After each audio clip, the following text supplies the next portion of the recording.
روزوں کا مہینہ رمضان کا مہینہ ہے، جس میں قرآن اول نازل ہوا، جو لوگوں کا رہنما ہے اور جس میں ہدایت کی کھلی نشانیاں ہیں اور جو حق و باطل کو الگ الگ کرنے والا ہے۔ تو جو کوئی تم میں سے اس مہینے میں موجود ہو چاہیے کہ پورے مہینے کے روزے رکھے، اور جو بیمار ہو یا سفر میں ہو تو دوسرے دنوں میں روزے رکھ کر ان کا شمار پورا کر لے۔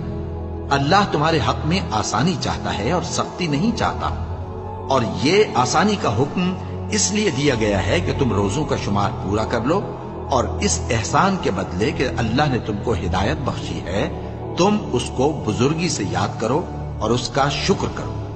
اور اے پیغمبر، جب تم سے میرے بندے میرے بارے میں دریافت کریں تو انہیں معلوم ہو کہ میں تو تمہارے پاس ہی ہوں۔ جب کوئی پکارنے والا مجھے پکارتا ہے تو میں اس کی دعا قبول کرتا ہوں۔ تو ان کو چاہیے کہ میرے حکموں کو مانیں اور مجھ پر ایمان رکھیں تاکہ نیک رستہ پائیں۔